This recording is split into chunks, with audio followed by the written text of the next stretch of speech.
Americans for Fair Taxation presents the Weekly Chairman's Report, written by Steve Hayes, president of Americans for Fair Taxation, and recorded by Bob Paxton, a volunteer with the Florida FairTax Educational Association. And now, this week's Chairman's Report.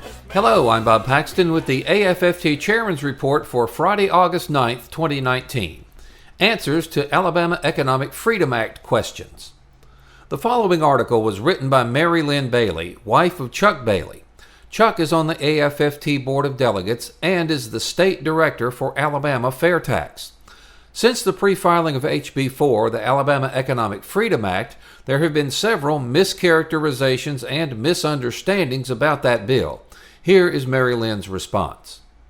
The Alabama Economic Freedom Act, also known as the Alabama FairTax, is a new way to collect revenue for the state. It's a consumption tax levied on the retail purchase of all new goods and services. It's an inclusive tax that replaces all current income and sales taxes, including individual and corporate income taxes, county and local level sales taxes, inheritance taxes, gift taxes, and business-to-business taxes. Once an item has been taxed once, it is never taxed again. That means used goods, having already been taxed once, are never taxed again. The individual Alabama resident will have no need to save receipts for tax purposes and no need to fear audit, since there will be no more Alabama state income tax. Now, to better understand the Alabama Fair Tax, let's take an example of a new item priced at $100 on the shelf. When you take it to the register, you will pay $100. The Alabama Fair Tax of $8.03 is included in the price of that item. Of that, the state would get $5.75, and the remainder would be split 60% for the city and 40% for the county on a per capita basis.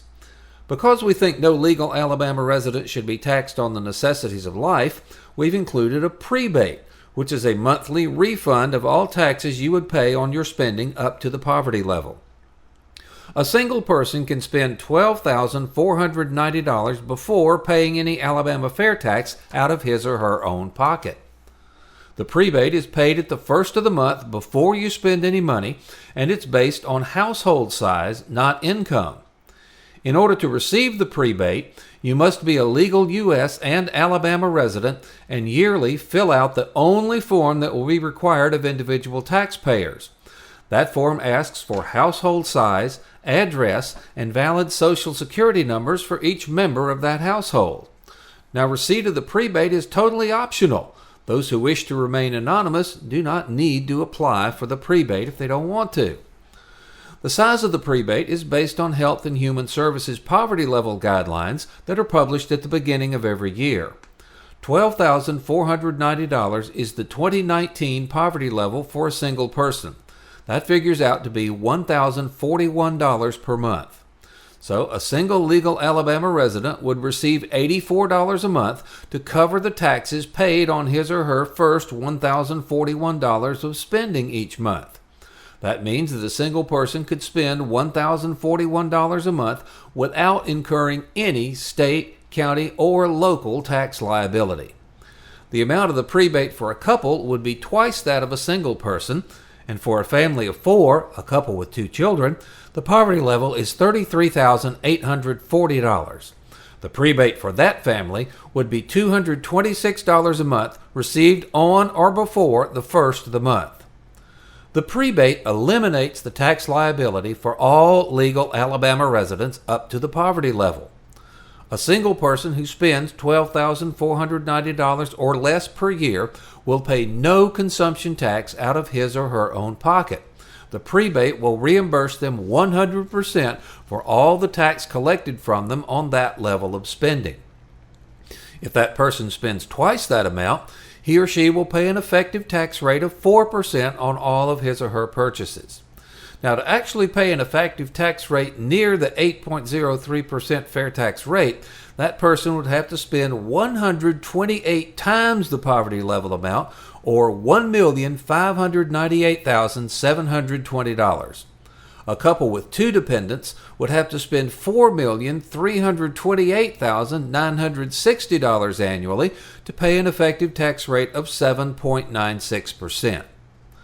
Retailers will collect the tax and remit it to the state, and they will be paid for their collection efforts and be subject to audit by the state. The form retailers fill out for tax remittance is short, and it's based on inventory sold per collection period. It's possible, and actually most likely, that retailers will lower their prices because of lower costs and competition. Walmart is a good example of how competition drives prices lower. Farmers and businesses that sell their products to other businesses incur no business-to-business taxes. For example, a farmer who sells to another business would pay no tax on the machinery used to grow and produce their product.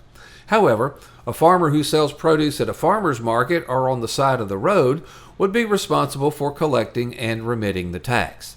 Taxes are collected only on the end products at retail. The Alabama Fair Tax is a win for all legal Alabama residents.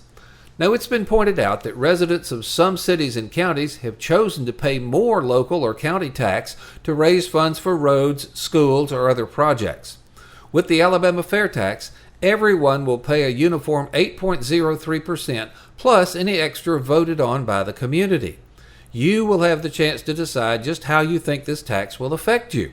In order to implement the tax, there will have to be a vote on a constitutional amendment to abolish the current income tax. You will have the chance to talk to your legislators and let them know how you feel about a total change in the way taxes are collected in our state. In conclusion, the Alabama Economic Freedom Act will demonstrate to everyone how implementing the fair tax at the state level will help Alabama, and the fact that it's gaining traction sends waves of anxiety to the swamp in D.C. How could these upstarts in Alabama actually threaten us? Don't they understand that we know best? Alabama is showing us that the people, given the choice, will make the right choice. The Alabama and the national fair tax are going to help everyone. This has been the Weekly Chairman's Report, written by Steve Hayes, President of Americans for Fair Taxation. Check back every week for news and information about the fair tax, and learn why the fair tax should replace our antiquated federal income tax system. If you'd like to receive a copy of the Chairman's Report in your inbox every week, sign up at fairtax.org or bigsolution.org.